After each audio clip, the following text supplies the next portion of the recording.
All right, what's going on, guys? It looks like I might have some issues seeing the chat. Happy 420.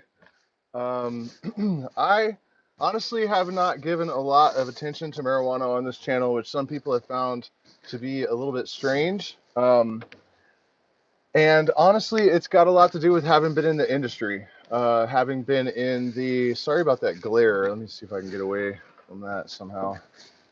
That's a little better, isn't it? All right, so I used to be in the marijuana industry. For a long time, I was in the medical marijuana industry, and I very quickly realized that most of the people that were involved in it did not care about medical marijuana. They were in it just for money, and that's fine. It's a business, but it created a really uncomfortable atmosphere for me. And then I moved out to Northern California to become an outlaw pot grower, and I have seen beheadings, execution style murders, tweakers shot through the window casually in the midst of conversation, like, oh, excuse me for a minute. Blam! Sorry, what were you saying? And then the Humboldt or Mendocino County pigs come along and eat the body, and, and so I got kind of a bad taste in my mouth in regards to marijuana, and I'm really glad that it's 420 and that I did this, doing this live stream, because I started looking again at the research, and it has come a long way since I got involved with medical marijuana. Maybe, I don't know how long ago it was. There was the year that they passed the law in Colorado. Uh, and, I did my research back then. I knew what, cannabigerol and THCV, cannabivarinol, uh, tetrahydrocannabinol, cannabidiol, cannabinigerol. I knew what all of these things did. I knew what was known about the terpenes at the time. I really put my heart into what I was doing. I actually went out of business basically because I only had legitimate medical marijuana patients, and they had no money. One of my patients, who is unfortunately deceased now, he had cancer and AIDS, and he, of course, died. I had another patient who had driven drunk off of a cliff, and he had to move his whole body in order to look around. And of course, these people never had money, so I was always just giving them medicine. And I guess I'm just a terrible businessman in that regard. Um, but I would go to meetings, and at one of these meetings afterwards, I was walking out with the dispensary owners. We had just sat down with the police in the area, and we were trying to draft the regulations, the local regulations, together, which I thought was really cool that the police and the pot growers were working together in this community. But then when I was leaving, I just said out loud, not because I believed it, but because I was suspicious, like, this is such a fucking joke. Marijuana is not medically useful for anything. And the dispensary owners were like, of course not. It's just a fucking, smoke screen or whatever. And I was like, wow. Wow. The good news is, guys, it's totally not true. Those guys just didn't bother to do the research or something. And we're going to talk about how deep that research has gone. It turns out that cannabis is so medically useful that it defies belief. Just as LSD and psilocybin and all of these different psychedelics have turned out to allow us to heal all sorts of traumas and different types of um, disorders of the mind and spirit and even body. Even psilocybin mushrooms have turned out to be very powerful anti-inflammatories, etc. So it's like the more we look at these plants, including marijuana, the more we realize that they are. We don't need big pharma. We never did. This whole thing has been a sham and a scam. Um, so let's rewind a little bit and talk about the fact that marijuana is 60 million years old. So it's about 10 times as old as the human race. It has been in use by humans for tens of thousands of years. And some people have even gone so far as to theorize that one of the reasons that autoimmune diseases are so common and that cancer is running rampant and all of these sort of issues, it's not just the environmental toxins and the stress levels and all of these kind of things and dietary considerations, but it's also the fact that these cannabinoids and associated terpenes and terpene complexes have been taking out of our diet. We used to feed hemp seeds to our chickens and stalks to our pigs, and so they were in our milk that we drank, and they were in the meat that we consumed, and we threw it into our fires and burned it and inhaled the smoke. And the cannabis plant was in many regions a fundamental part of everyday life. And the taking that out of the equation, some believe that that's what's led to our sort of ubiquitous illness. And the more that I look at it, the more I study it, the more that doesn't seem really fanciful. And then if you also consider the industrial uses and the fuel uses, it's really easy to see that cannabis represents a huge threat to industries. A lot of people think that it was banned because of race, and that's actually not true. They just needed an excuse, and because the population was racist, they they said crazy things about, to quote Reefer Madness, it will cause the Negro to rape white women. That was one of their things that they used to terrify people about marijuana. Um, hey, thank you so much, man. That really means a lot. I do my best to try to make this channel worth watching. Um, what was I saying though? Okay, so I don't want to go too much into all the details of all this stuff because I feel like at this point most people have to know a lot of this. That Hearst and the threat to the paper industry. Hearst, I can't remember his first name. I knew his great granddaughter really well. She didn't even know she was related to him until I said, your last name is Hearst. Do you think you could be one of those Hearsts? And she checked with her dad, and sure enough. But at any rate, they were, their big thing was paper, and they realized that hemp was a huge threat to their paper mills and paper industry. And so a lot of the propaganda came from Hearst, and conveniently he owned all these newspapers. So it wasn't very difficult for him to create a bunch of propaganda. Um, Speaking of the medical industries and the current state of the political discourse or propaganda regarding marijuana, it hasn't really improved that much. I was actually really surprised when I was doing research for this video, and I kind of checked around, and I saw some articles, one by the Wall Street Journal, the title of which was something to the effect that the link between violence and marijuana needs to be better researched. So I opened the article up thinking, wow, they must have finally dug up some evidence that marijuana makes rednecks smack their wives around or something. And so I read the article, and there was nothing. There was nothing. It was just saying that, we need to do more research on this because there hasn't been a lot of research. You know why there hasn't been a lot of research? Because everyone knows that marijuana doesn't make anyone violent. It doesn't make black people rape white women, and it doesn't encourage violence. It doesn't encourage mental illness. It doesn't do any of the things that people um, believe that it did. It also does cause problems if you overconsume it. But that's not really much of a strike against it because anything will cause you issues if you overconsume it. So the issue in that regard is not marijuana, it's overconsumption, period, of anything. It doesn't matter what it is. Um, and so where are we at with this?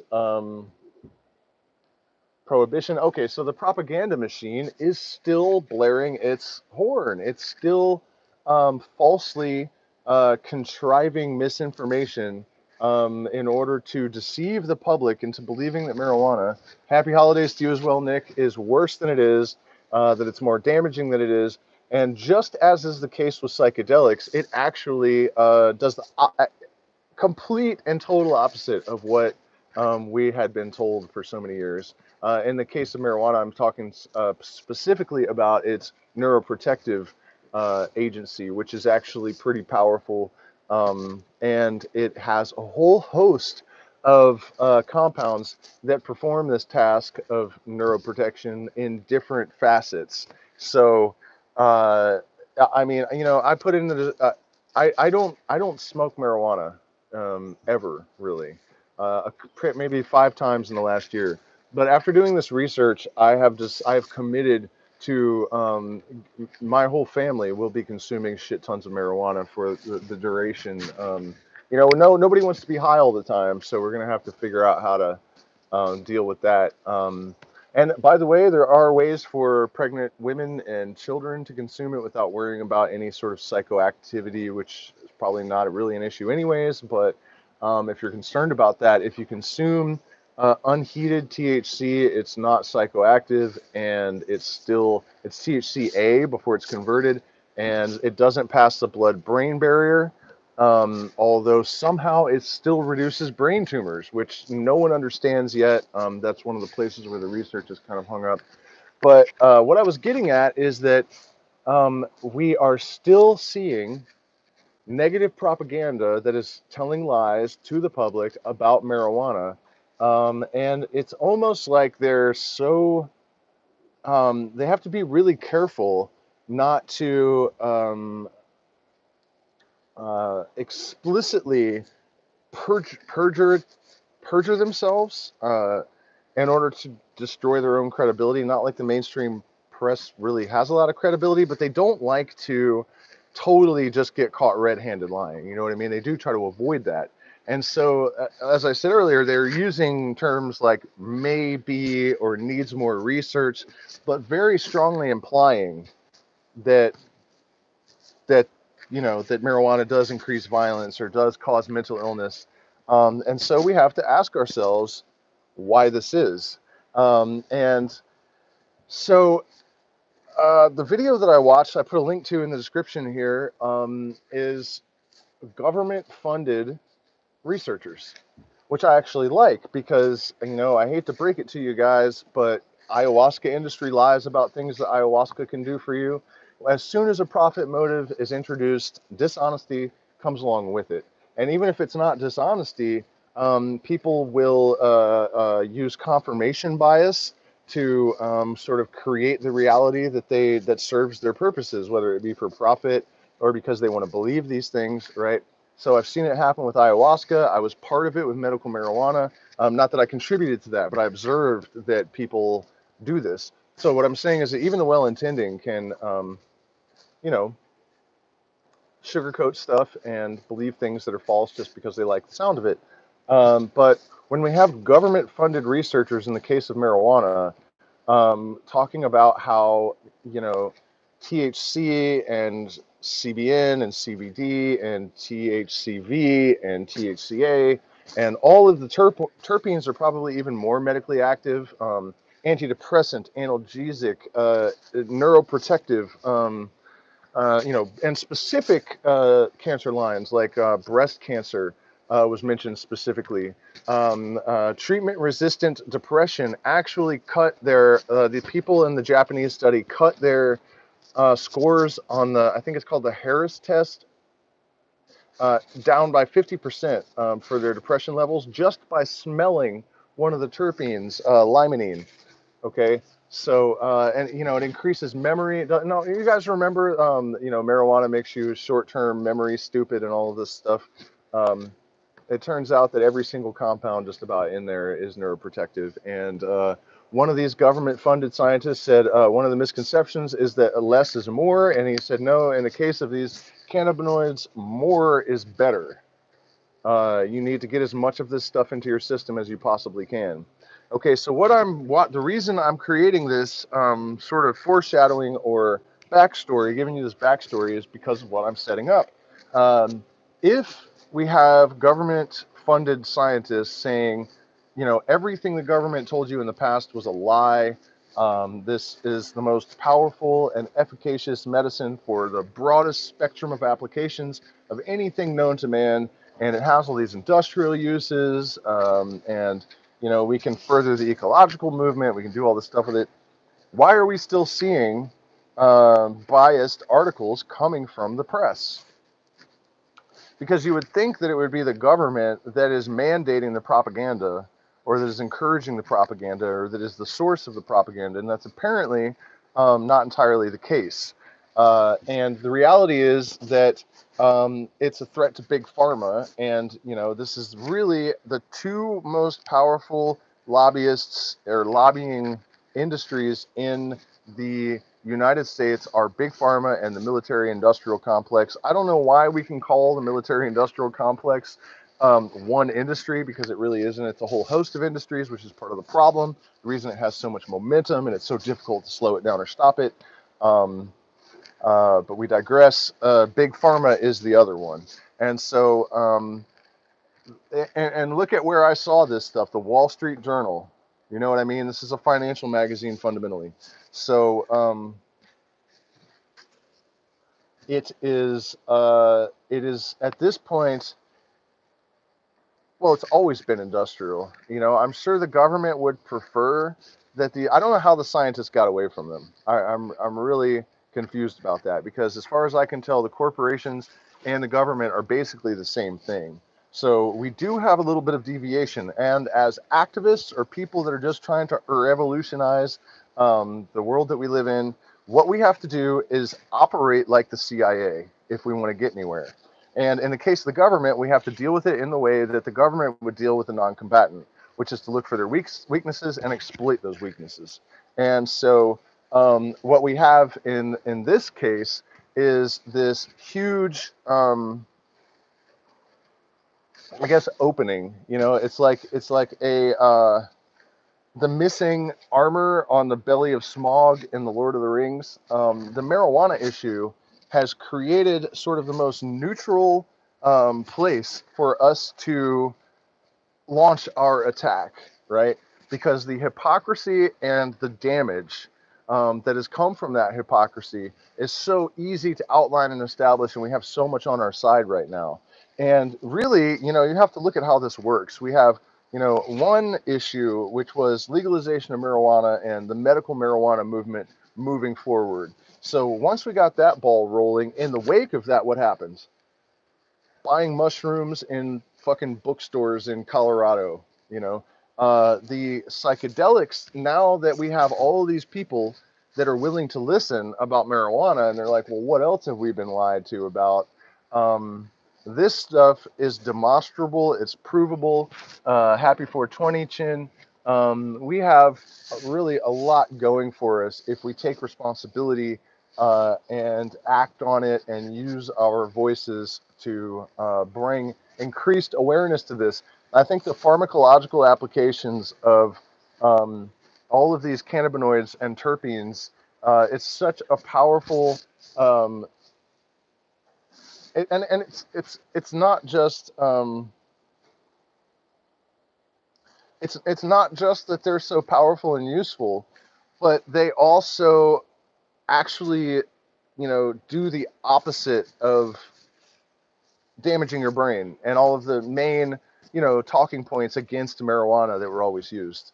And I think that's a really powerful element of this, that not only did they bullshit everyone, but the reality is literally opposite of what they were saying. So, I really encourage anybody with any kind of platform to make an issue of this, and do yourself a favor and watch the video. I put a link in the description where they're going through each and every one of the major cannabinoids. And remember, there's only 7 or 8 of them that they had time for in this talk, but there's like 418 of them or something in the cannabis plant. So let's see, what else can we talk about? There are actually many variations of cannabis from around the world, more than people realize. There's not just cannabis indica and cannabis sativa. There's cannabis indica, ruderalis, and there used to be afghanica. And I think that distinction is still relevant to the conversation, just in case you're someone who has an extreme opioid dependency or an extreme pain problem, because the effects of afghanicas tend to be so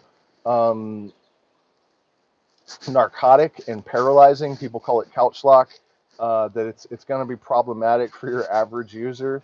Probably I don't know anyone that goes to the dispensary and buys Black Domina, for example, just for recreational purposes, because it's going to just destroy your day. But for pain and insomnia, There is nothing that will beat it. And that plant is distinguished by having very short and very broad leaves. That I mentioned ruderalis, which has auto flowering. It's not photoreactive, so it will just flower once it gets a foot or two tall, and it kind of is ditchweed, but I think there's been enough hybridization at this point in the game that you can find some decent ruderalis strains. Um, yeah, landrace strains, THCV. This is really interesting. Cannabinoid. I can't stand it. There's a strain called Alaskan Ice that has a lot of it. It's found um, mostly in South African strains, but also in Thai strains.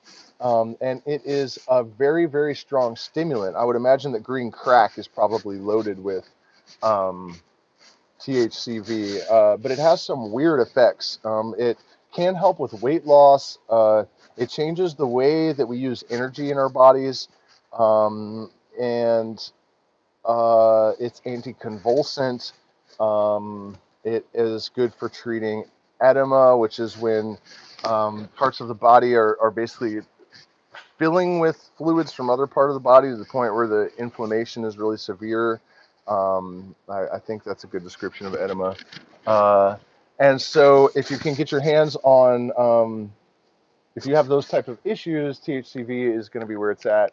But it does cause auditory hallucinations in a lot of people. And there are auditory hallucinations that you can feel. If you've ever eaten a high dose of mushrooms and you get that like, and it feels like it's like pulling your soul apart if your soul was like connected together by Velcro or something. It's really uncomfortable. And I found out about this the hard way. My friend was growing a bunch of super potent Alaskan ice, and I smoked some with my girlfriend, and I was laying in bed, and suddenly I heard this buzzing that I could feel, and I was like, "The hell was that?" And then my girlfriend says, "Did you hear that?" I was like, "Yeah." What do you mean? It's not in me? She's like, "No, I think it's in us." But what the hell is it? You know? So eventually, I think we just survived that weirdness that night, and then we smoked that strain again, and I put two and two together, and eventually I figured out why, because the tetrahydrocannabidiol that is only present in significant quantities in a limited number of strains from certain places in the world.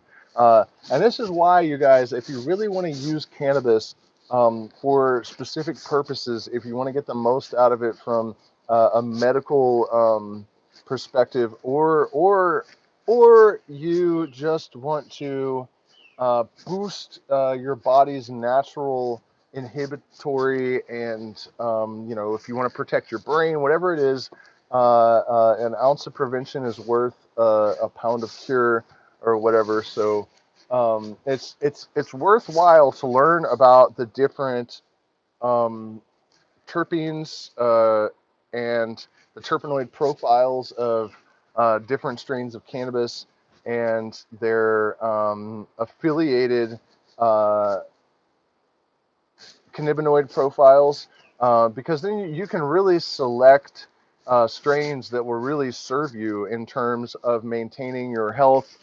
Do me a favor, you guys, hit the like button, share, subscribe, support us on Patreon if you'd like to join our secret streams.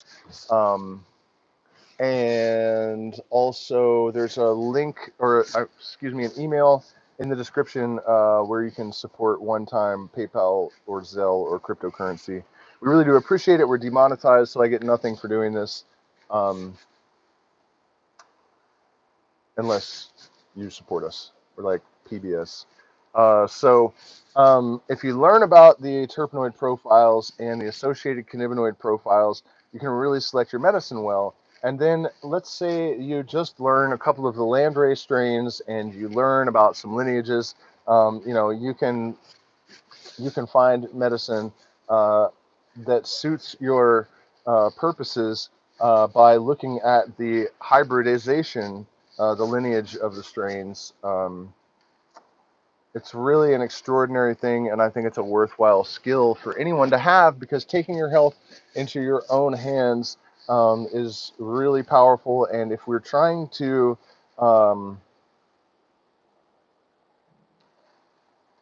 disempower the matrix and its most powerful monsters like big pharma. This is what we have to do, and you know it works. I've found that I can treat a lot of my own problems with inflammation with ayahuasca, and you know, cannabis. I haven't had really good access to it because it's not really here in Ecuador. Most of the black market cannabis that you find is like black with black mold, and it's not taken good care of. And I wouldn't touch it with a 10-foot pole. Um, so it's kind of problematic. But after doing this research for this live stream today, I was like, you know, I really think that it's really, really important that everyone consumes as much cannabis as possible. I mean, we didn't even talk about hemp seeds and the dietary benefits of consuming them, the brain health, and you know, there's a lot of omega 3s, and it's a complete protein, and probably already knew that. Um, all right, so I guess I don't know what else to say about all this.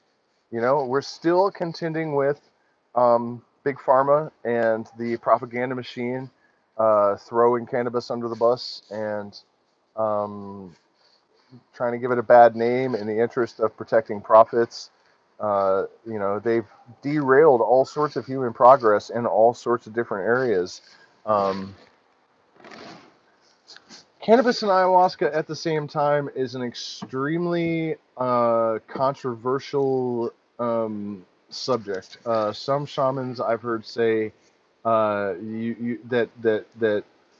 ayahuasca, that Pachamama doesn't like cannabis, that it's another female plant, and she gets very jealous.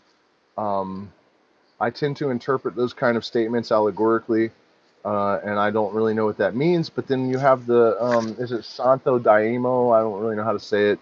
The ayahuasca church from Brazil that smokes cannabis through every single ceremony that they have, and no one seems to have any problems. So, will it hurt you? No. Is there any reason to do it? Not that I'm aware of. I don't see any reason to smoke marijuana while taking ayahuasca.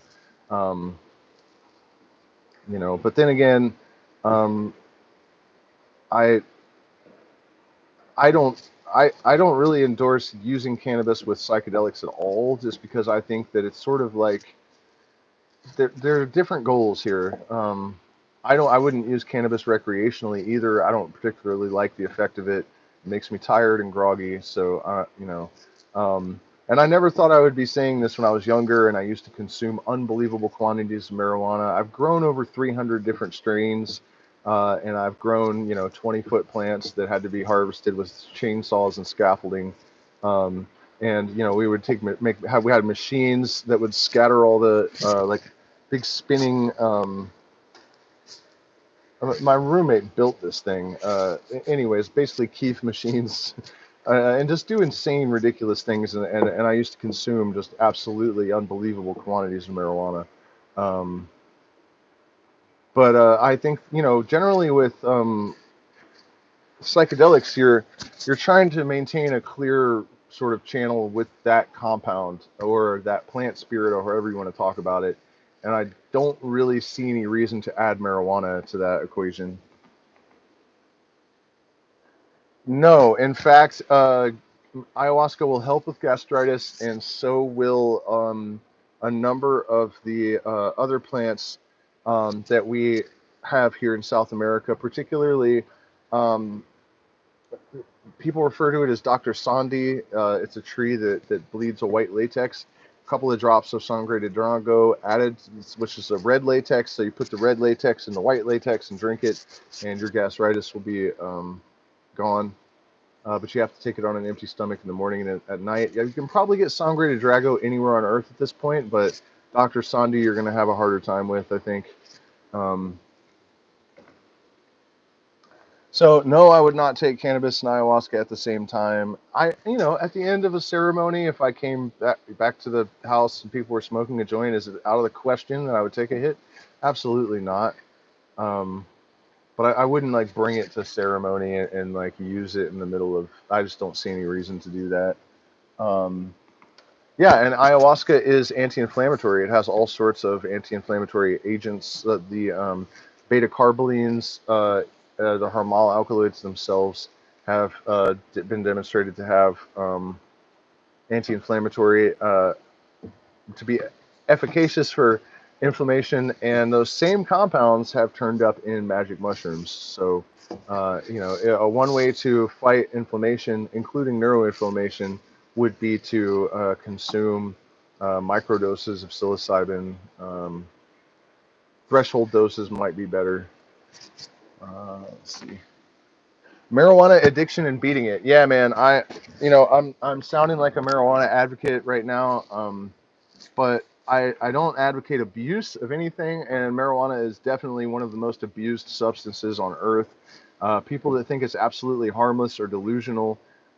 Anything that you consume excessively is going to bite you back, and marijuana is no exception to that.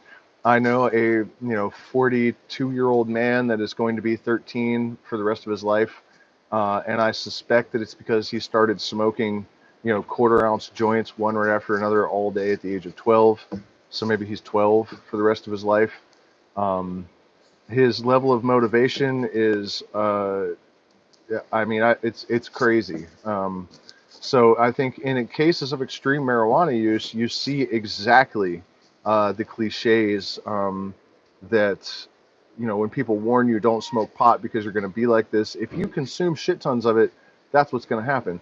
As far as fighting addiction to marijuana, there is a multi-level approach to dealing with addiction. I think that, you have to battle on all fronts, even if it's just pot.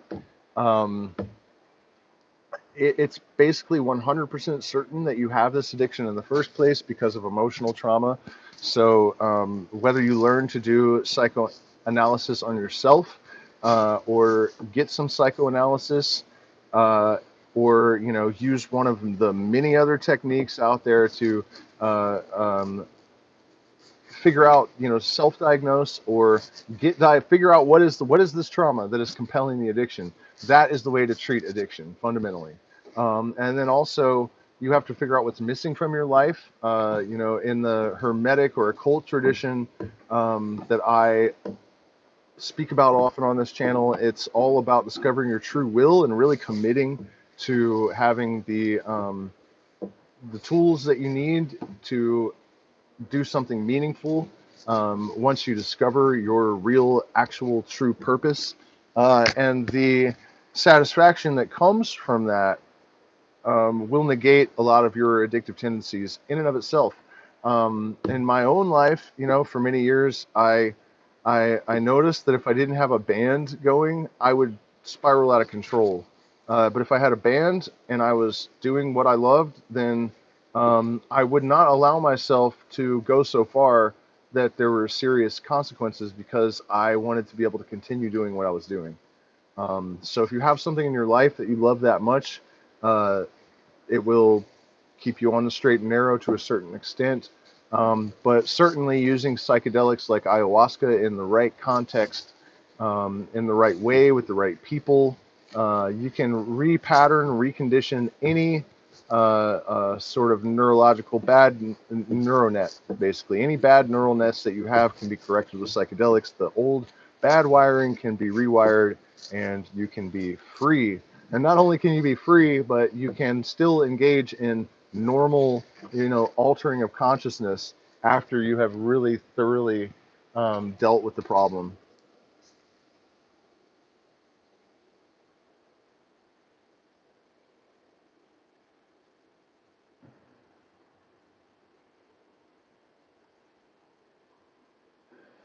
Yeah, I mean, a lot of people do say that if you consume, um, that if it's true that if you take a light dose of mushrooms and then smoke a big hit of 90% wax, you're going to be hallucinating more.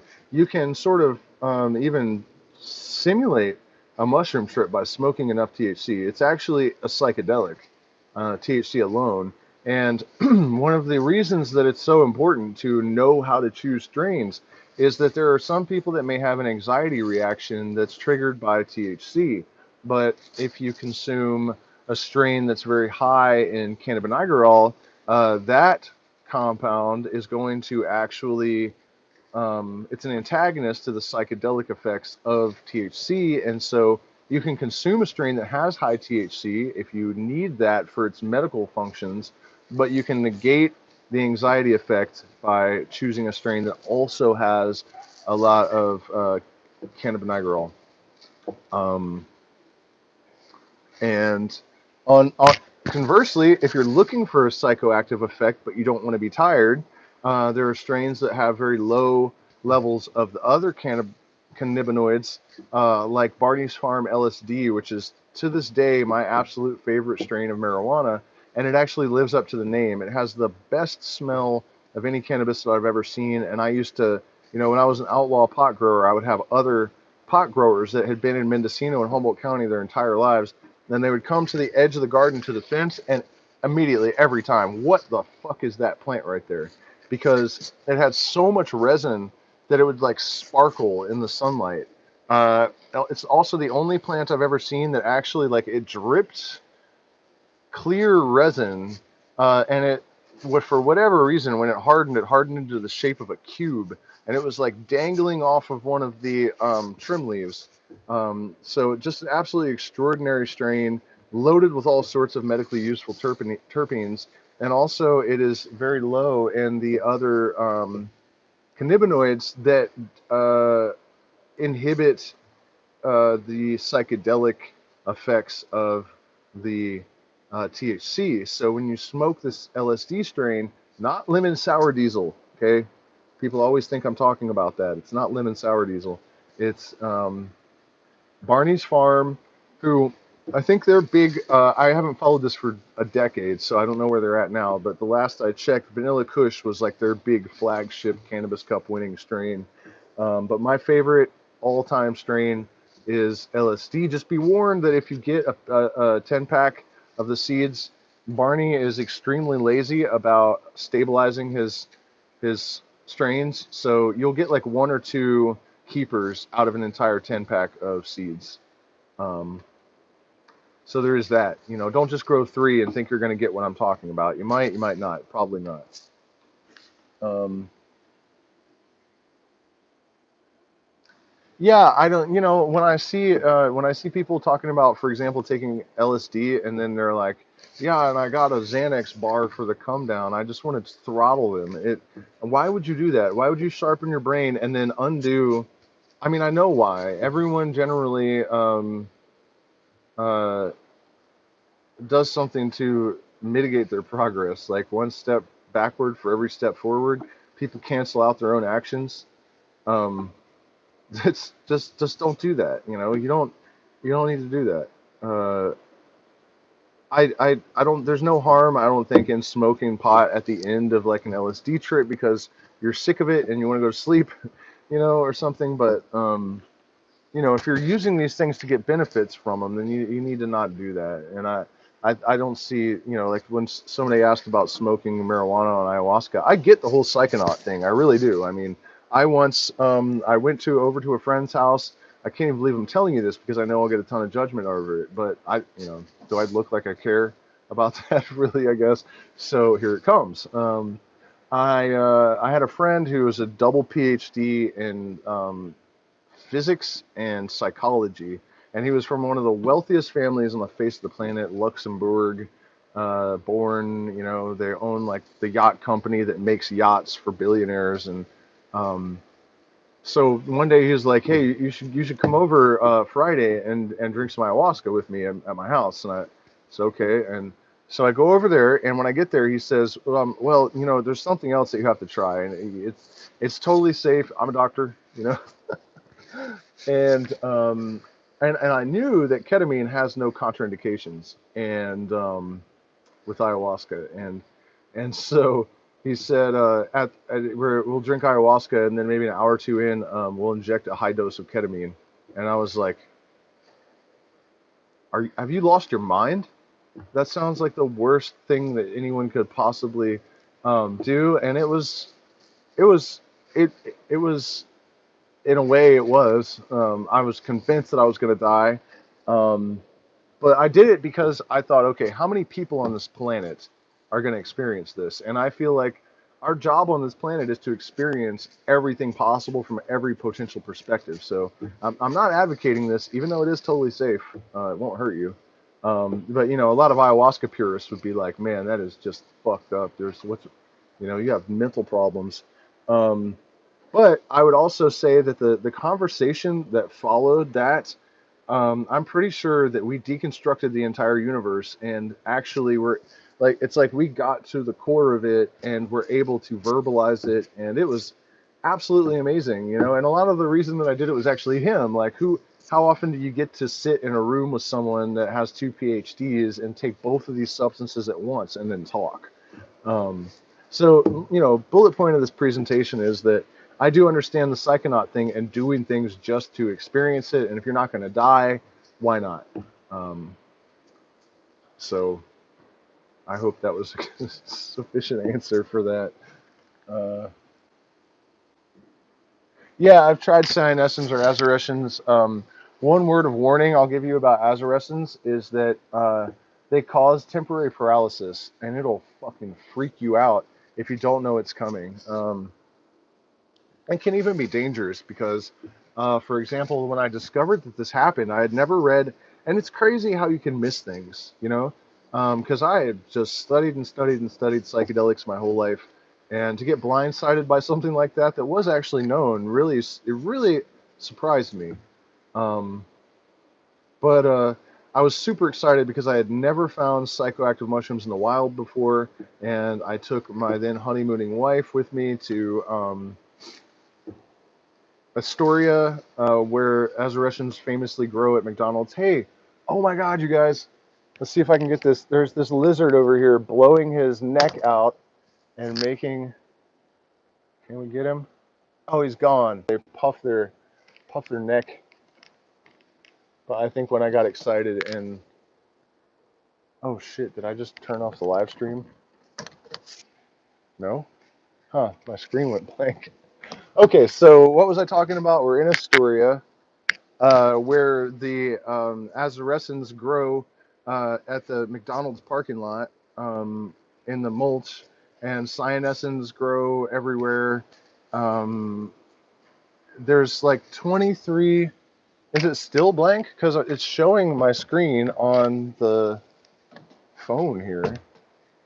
Can you hear me? What the hell happened? Huh.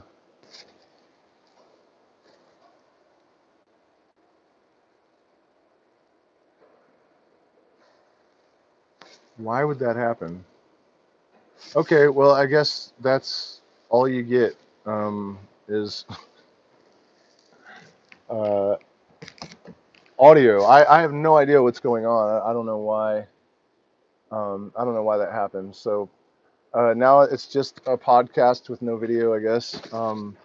So, anyways, we're in Astoria. We go to the beach, and there's this thing that mushroom hunters talk about where they'll describe like looking for morels, and they can't find any, and then they look down in the same area they've been crawling hands and knees, and there's like 6-inch, 8-inch morels everywhere, and it makes no sense. And that's actually the first time I found a morel that happened, and they were huge. It made no sense that we couldn't see them.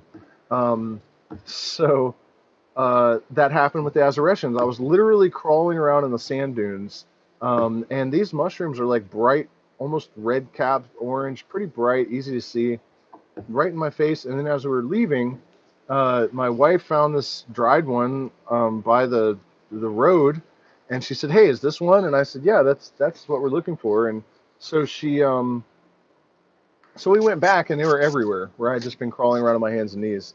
Um, and so we ate them the next night, and it's crazy too. By the way, they just grow like you can pick pounds in a day, and you know there's also liberty caps there. There's cyanescens there, and bog bayos, or what are those kind of things called? Bog canosobias, which have actually the amanita toxins and psilocybin and psilocin.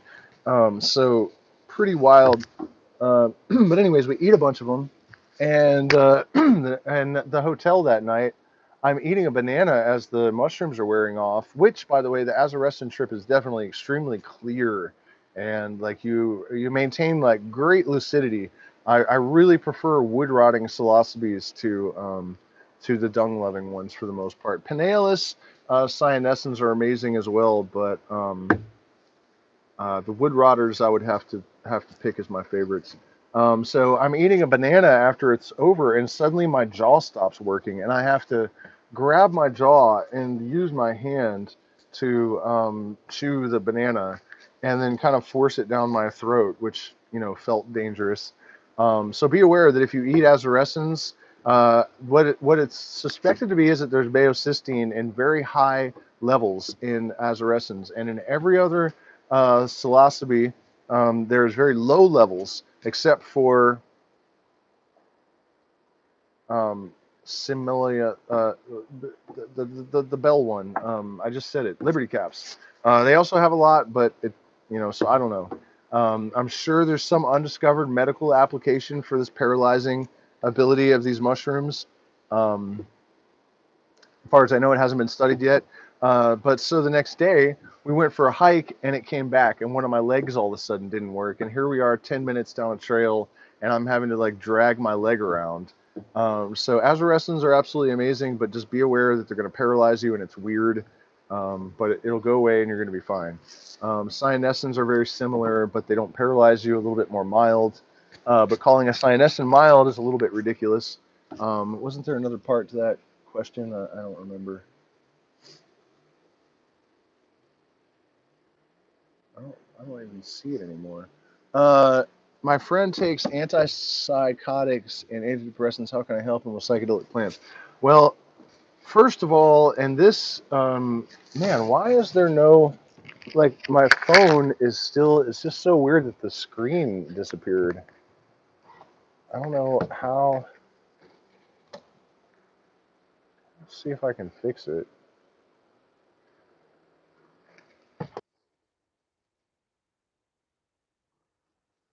All right, well, I guess the screen is just black. Oh, there we go. We're back. Um, yeah. Uh, so the first thing is that your friend has to get off the antidepressants and the antipsychotics. And, a lot of people would get really angry with me for suggesting that. And also, a lot of people will sort of write me off for advocating non plant based medicines, but, ketamine and PT or MDMA, because they're not so psychedelic, they can actually be a better choice for at least the beginning stages of getting someone off of these types of medications. But it depends on the severity of your friend's issues also. You have to be very careful in giving people with psychotic, any type of psychosis or uh, PTSD in a non-clinical setting.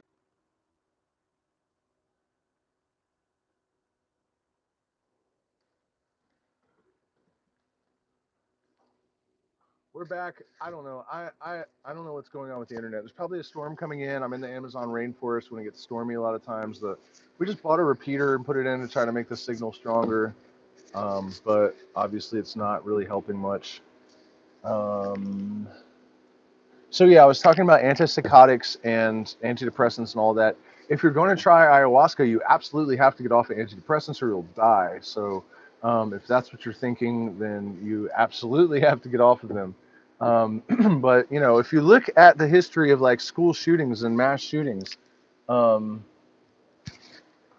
you will find that they were all on SSRIs, and there are a lot of cases where somebody had like mild depression. There was a grandfather that had mild depression. Uh, okay, let's try it like this. Um, he was getting really depressed because he was getting old, which is pretty normal, and he went to the doctor. Doctor gave him Zoloft. He went home and killed his entire family.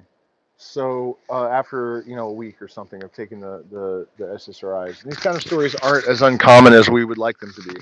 So at any rate, it seems like the internet's kicking me off so frequently that it's difficult for. Well, there's some people coming back. So you guys just missed the grandfather story. I was basically just saying that this SSRI is maybe not a good idea. Better to get off of them and find a qualified psychedelic therapist because that is going to do you much better. So that's going to be it for 420, you guys. I was going to talk a lot more about all the strains and stuff, but the internet's glitching and the storm's coming in and it's getting dark and I didn't charge my light, so I'm going to go ahead and bail.